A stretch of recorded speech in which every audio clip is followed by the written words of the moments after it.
Guys, you have to understand that resistance and tension is always going to be there. And so most of you guys subvert your power level by trying to escape what is meant to expand you. You have to understand that resistance is there for a reason. And the more tension and resistance you can cultivate, the more pressurized you become. The more pressurized you are, the more you can spring out like a coiled spring under voltage of heat as you direct the pressure of which you have cultivated into the attacking of the goals you need to accomplish. And so most people, when they feel resistance, when they feel tension, the quickest thing, they're quick to react and to nullify any form of tension through the substances.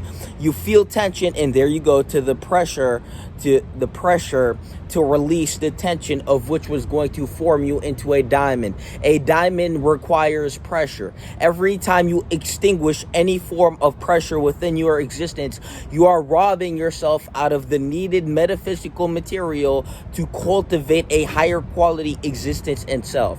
When you are operating from high levels of copious amounts of pressure, you will execute and maneuver the space as a coiled spring, and you will move with intention like no other. And if you lack that pressure, well, you will maneuver the space in a position where you lack form, you lack pressure, you are simply flimsical and weak. And so you have to understand that any form of negativity can be converted and pressurized as you become a pressure chamber, and you can extract the negativity and use it and weaponize it against your goals. You have to understand that you're either living in defense or offense. When you live on defense, you are protecting something. You are protecting yourself. You are always seeking to validate yourself in your iniquity, because deep down you know you're depraved and you exist in depravity. And so now you need something to hopefully make you feel better, because the feeling of knowing you're not is overwhelming. And so here you go, releasing tension and pressure, which was meant to make you look in the fucking mirror and do some shit to expand. Every day you have the opportunity to say, fuck, maybe I should quit releasing this pressure, and maybe I should channel it and use it for attacking a goal. You have to understand that when you're stressed, this is when you're most powerful, because you can break through the next level with more pressure and more movement, more momentum, more power, more force. It all comes down to force. The more force you have, the momentum you can move with, the bigger your wave.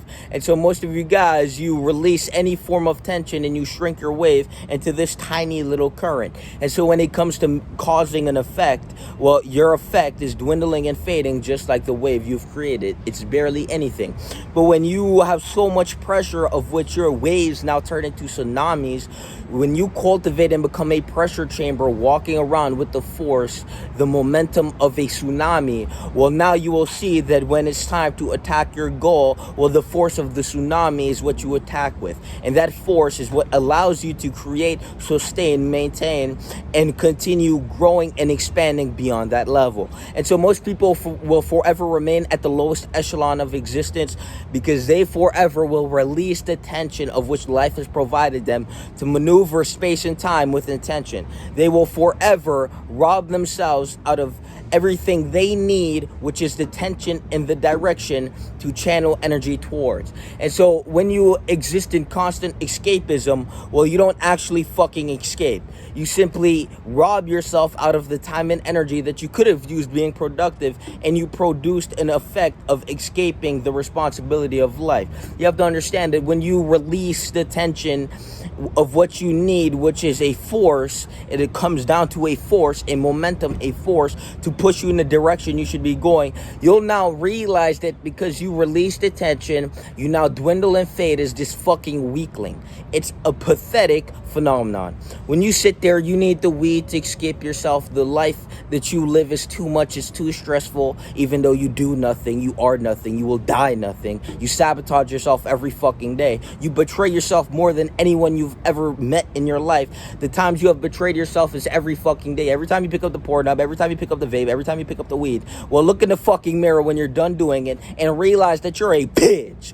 Most of you guys are so quick to sit there and release the tension of what is needed to be successful. This is why you will never accomplish anything, and you will always be underneath the man who puts in more work. You have to understand that the work you put into yourself is what you believe you're worth. This is why you're worthless. So you're either going to look in the mirror and you're going to stop escaping your reality, because the fact is, if you want to escape permanently. Most of you guys don't even rejoice in your life. Most of you guys don't even have gratitude for your existence, and you escape it through the substances as you rot and decay from the inside out, because the more you escape, the more purposeless you realize you are. The more you escape, the more you realize that you need to escape, because the way you exist, well, we would all want to escape that, wouldn't we? But there's two ways to escape. You do the work required to create a better existence, or you sit there and you dwindle and fade. And so you will sit there and dwindle and fade as a nothing through life. And so it's very simple. You're either going to cultivate the necessary pressure, which is the feeling you feel when the truth corrodes your brain, and you're going to use this and channel it and cause a spark of tension to direct yourself towards goal, or you're going to give up on your life, give up on yourself, and remain a bitch. Most of you guys are quick to project, slow to reflect. This is why you will forever remain in the cycle of dying a pussy. Most of you guys are so quick to sit there and sabotage someone else, because when he reflects what you're not, you have some way to feel about it. The tension you feel is the reflection of him, his essence telling you that you need to go look in the mirror and do some shit to change. Most of you guys will forever die a low-level piece of shit. And the more you feel like your arrogance is going to entitle you to a better position, the more we realize you get outworked, outclassed, and outmatched when it's time to perform. Your arrogance doesn't make up for your mediocrity, and mediocre isn't something to be, it's something you are. And so if you're going to become a higher level individual, well, do so. But the more you conglomerate your mediocrity and stack your losses and call them wins, every time you pick up a bottle and you believe you're that guy, even though you just passively poisoned yourself like a self-debilitating chimpanzee, you couldn't even quit if you wanted to. It's fucking ridiculous. You have to understand that you are slowly decaying through time as a retrograde piece of shit, and you will die a bitch, and your mom will not be proud of you for the things you've accomplished in life. And so what you have to understand is, every day when you go through time as this low-level floundering bitch, well, remember that is what you chose to do. And you always had the opportunity to say, maybe I should do powerful things by quitting what the fuck is keeping me powerless. Until then, your power level will remain low, and you will be outshined, and you will be overshadowed by those who pick up the work and the duty to win in life. Is that fucking simple? Peace!